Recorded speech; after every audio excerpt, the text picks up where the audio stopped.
먼저 내가 예수 그리스도로 말미암아 너희 모든 사람에 관하여 내 하나님께 감사함은 너희 믿음이 온 세상에 전파됨이로다.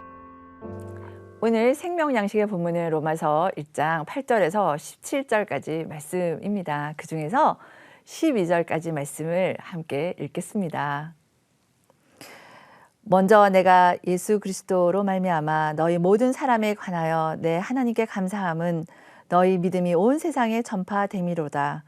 내가 그의 아들의 복음 안에서 내 심령으로 섬기는 하나님이 나의 증인이 되시거니와 항상 내 기도에 쉬지 않고 너희를 말하며 어떻게 하든지 이제 하나님의 뜻 안에서 너희에게로 나아갈 좋은 길 얻기를 구하노라. 내가 너희 보기를 간절히 원하는 것은 어떤 신령한 은사를 너희에게 나누어 주어 너희를 견고하게 하려 함이니 이는 곧 내가 너희 가운데서 너희와 나의 믿음으로 말미암아 피차 아니함을 얻으려 함이라. 사도 바울은 복음이 유다와 사마리아를 거쳐 대제국의 수도 로마에까지 전파되는 것을 경험하였습니다. 그래서 로마로 가서 이방인들에게 그리스도인으로 돌이킨 그 믿음의 성도들을 만나기를 간절히 오늘 본문은 원하고 있습니다.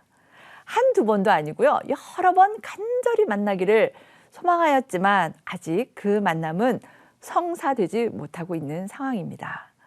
바울은 왜 이리도 로마 사람들을 만나고 싶어 했을까요?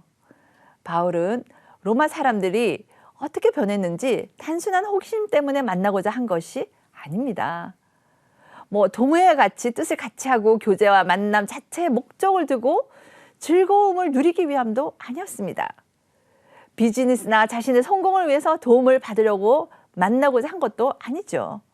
그럼 우리가 바울이 로마 성도들을 보지 못하고 있던 시간들을 어떻게 보내었는지를 보면 그의 진심을 알 수 있지 않겠습니까? 먼저는 사도 바울은요, 로마 사람들이 복음 앞에 나와 믿음으로 사는 삶의 소식을 듣고 감사를 드렸습니다. 그리고 그들을 위해 쉬지 않고 기도를 했죠. 그들을 직접 대면하여 보기를 원했던 이유는 그들에게 신령한 은사를 나누어 주어서 그들이 더욱 믿음 안에서 굳세게 하려는 목적 때문이었습니다. 그렇게 할 때에 바울 자신에게도 위로가 되는 일이었기 때문이었죠. 그렇습니다.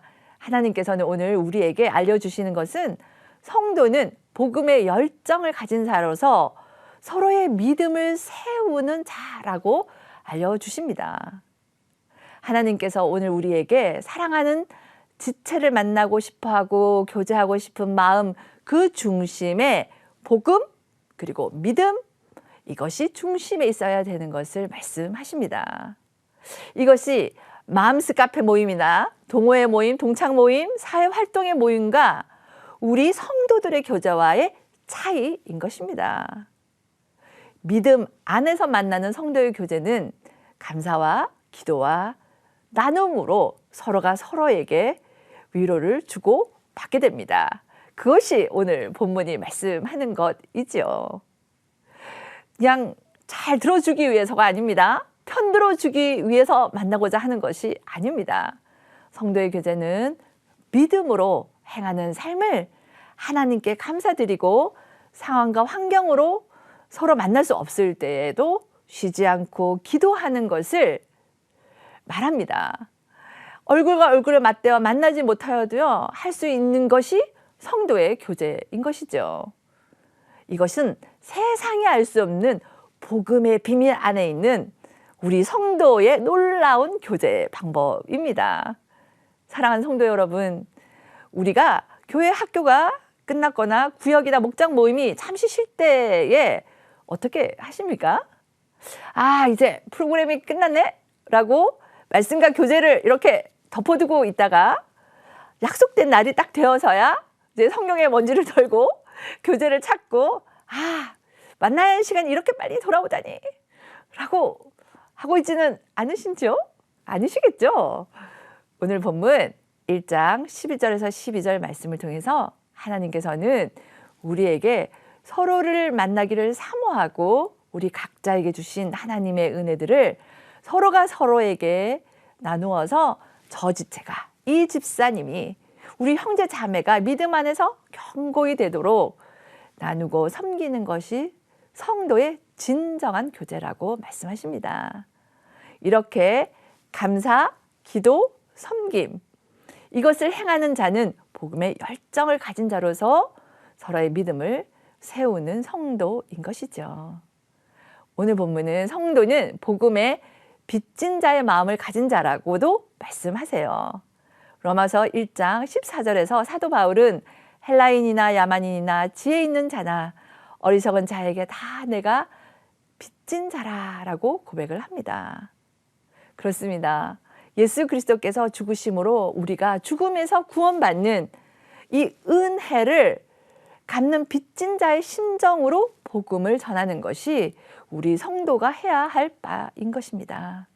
그런데 복음을 전할 대상이 나의 취향과 선택에 따라서 구분하고 선별할 수가 없습니다. 그 이유는 하나님이 세상 모든 사람을 사랑해서 독생자를 주셨기 때문입니다.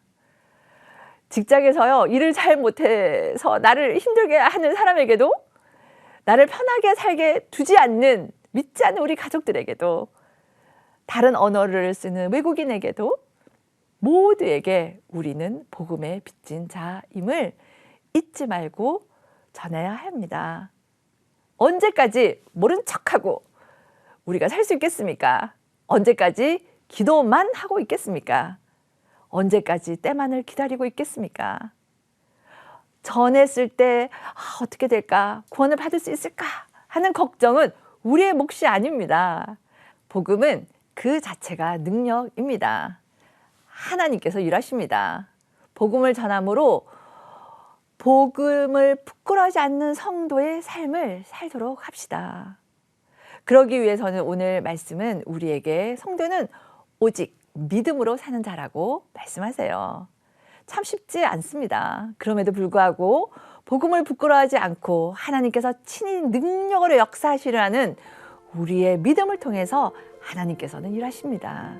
오늘도 우리의 믿음의 기도와 감사와 섬김을 통해 하늘의 뜻이 이 땅, 우리의 가족, 우리의 친구, 우리의 직장에 구원으로 응답되는 놀라운 경험을 하는 일들이 있기를 바랍니다.